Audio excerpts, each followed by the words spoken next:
Okay, break the window and take her out. That's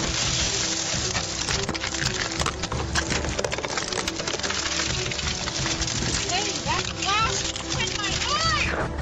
Hey! Knock it off! Get out the Knock it off! Are you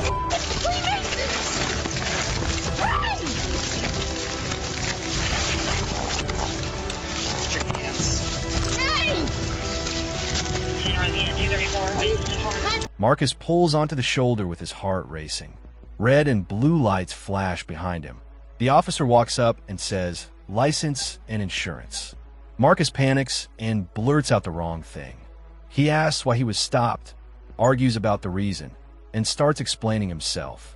In under 30 seconds, a simple traffic stop turns tense. The officer's tone changes. The camera keeps rolling. Most people think that danger starts after a search.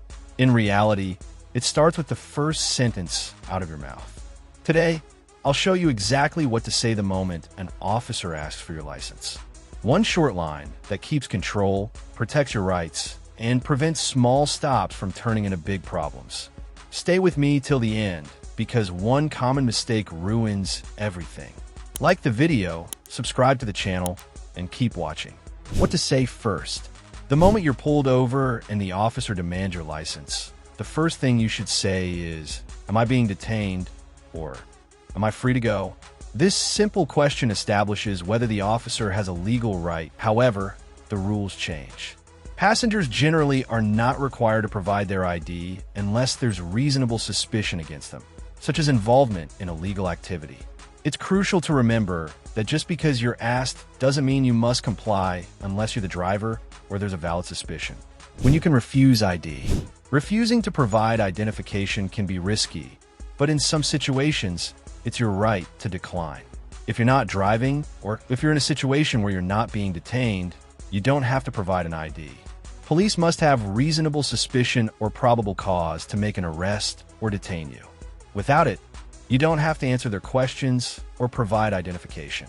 For example, if you're walking down the street, the officer cannot demand your ID unless they have reasonable suspicion that you're involved in a crime.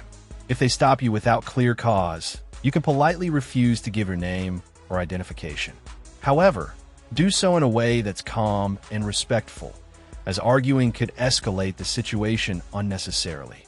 In situations like this, you can ask, "Am I being detained?" or "Am I free to go?"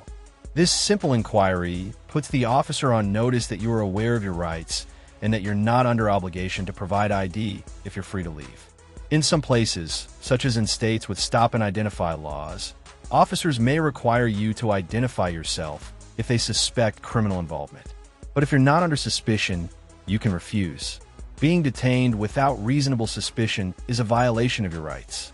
If you find yourself in this situation, remember that the best approach is to stay calm, comply with minimal information, and fight any unlawful actions in court, not on the roadside. Always know your state's specific laws before engaging with law enforcement. When you must ID yourself. If you're driving and an officer pulls you over, you're required by law to provide your driver's license, registration, and proof of insurance. This rule is in place to ensure the officer can verify your identity and ensure that the vehicle is legal and properly insured. Failure to provide your ID during a traffic stop can result in serious consequences. In most states, refusing to provide the necessary documents can lead to a misdemeanor charge. For example, in Texas, a police officer can arrest you if you refuse to provide your identification, especially if there is probable cause that you violated traffic laws. However, it's important to note that an officer can only pull you over if they have reasonable suspicion that you've committed a crime, typically a traffic violation. The key here is cooperation. Provide the requested documents, but remember that you don't have to answer any questions the officer asks beyond your ID information. Politely refuse to provide additional information or explanations. This helps you avoid incriminating yourself or giving the officer more details than necessary, keeping your rights intact. Even if you're sure you haven't done anything wrong, refusing to cooperate can escalate the situation quickly. It's always best to comply with the basic requests and challenge any violations in court later. The right to remain silent. After handing over your ID, the the best course of action is to remain silent. The reason for this is simple. Anything you say beyond your identification could be used against you. You're not required to explain yourself, and in fact, doing so could cause you more harm. You may think that explaining yourself or giving context to the officer's questions will clear things up, but often it just makes things worse. Police officers are trained to interpret everything you say, and they may use your words as evidence later. For example, if you explain why you were speeding or why you didn't stop at a red light, you might inadvertently admit to something that could lead to further charges. The right to remain silent is protected by the Fifth Amendment of the U.S. Constitution, which ensures you are not forced to self-incriminate. Remember, the officer is doing their job by gathering information, but it's your job to protect your rights.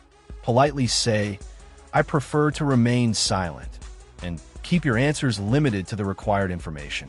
This right becomes particularly important if the situation escalates. The less you say, the fewer opportunities the officer has to gather evidence against you.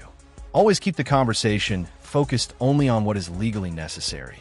If you're finding this information helpful, don't forget to like, subscribe, and hit the bell icon to stay updated with more legal insights and tips on how to protect your rights in everyday situations. Passenger ID rights. If you're a passenger in a car that's stopped by the police, the rules change. In most cases, you're not required to provide identification unless the officer has reasonable suspicion that you are involved in a crime.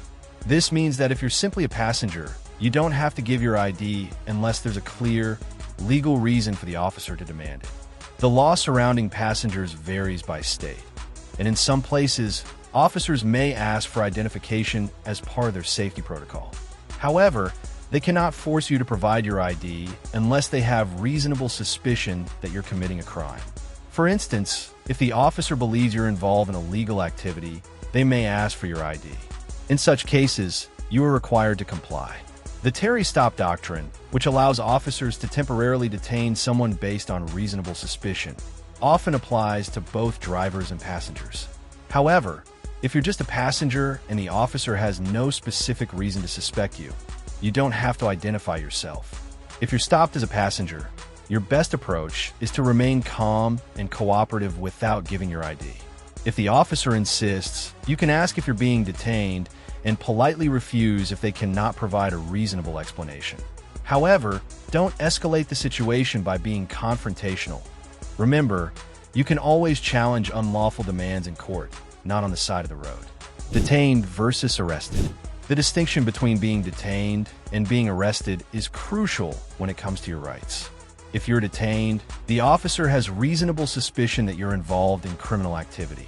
However, an arrest requires probable cause, a higher standard.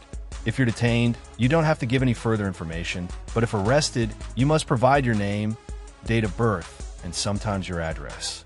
Being detained means you're free to go if the officer allows you.